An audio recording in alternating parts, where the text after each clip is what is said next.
Hello people that in the house are doing. So this is a requested video by Owen Mealy.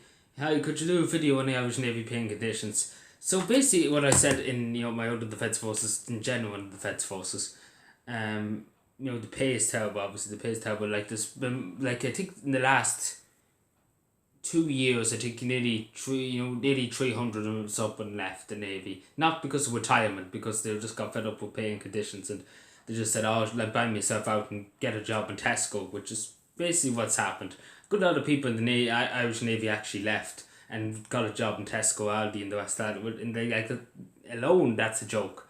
And as I was saying yesterday about the Navy, I was said in my Defence Forces video, there's a ship in the United Kingdom. I'm not saying that Ireland should build an aircraft carrier. That's absurd, the amount of money you have to spend on it. But yeah, just saying, more or less trying to say, there's only 800 and something in the Navy, the Irish Navy, in total. There's just there's not that alone. There's 2,000 on that one ship in the Royal Navy. I'm just putting it in perspective. That's a lot. That's nearly half of the defence forces there. There's only 8,000 members of the defence forces. That's just on one ship. That's not even counting the rest of the Royal Navy. That's just putting it in perspective. And obviously just to say FYI, the British Army and opened the paying conditions for everybody in the United Kingdom. But yeah, it's just like, say, like, a while ago the sailors had to sleep on the decks of the ships, like, it's mad.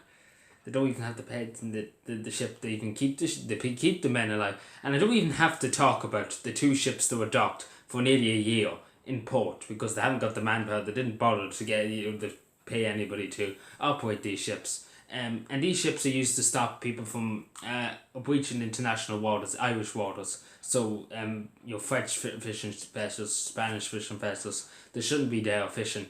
Illegal fishing, in other words. And obviously for drug cartels when they're bringing their drugs. And obviously Ireland, and I don't blame the Navy. I blame no member of the Navy for this. I blame the higher ups for this, Michael Higginson, Leo Farker.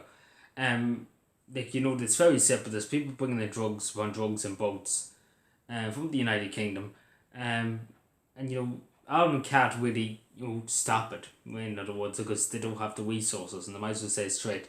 And that's, it's not that they don't have the ships. They have the ships, but it's just you can't get the men.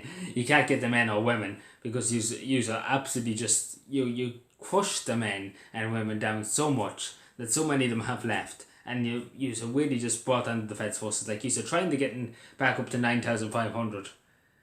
Not a hope. There's only so much. It's not even something like 60 or something. It's over nearly only 100 have joined the defence forces this year. Compared to other years, like other years it was over 300, 400 going upwards, and it's never went down that drastically. Like, people rather work in Tesco. You get better pay in Tesco, and that's where I'm not even joking you. Some members of the Irish Navy, well trained members, have left the Navy, and they're trained in the years and years and years in the Navy, bought themselves out of it and joined, worked in Tesco, now managers in Tesco.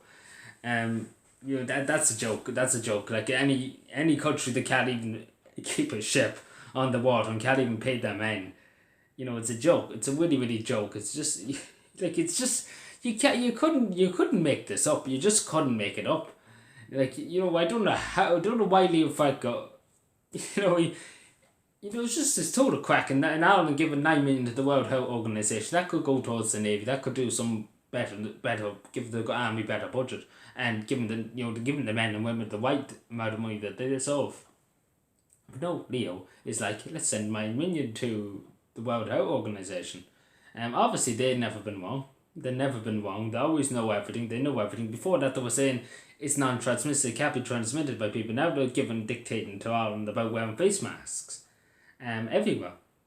And if I was Taoiseach now, I'd be telling them to go and mind their own business and say go over to China and stay in China if you want to tell anybody what to do. You can tell China to let them investigate and let them see what's going on. Let there be a private investigation. Obviously that's going ahead, but it's very, very slow in happening.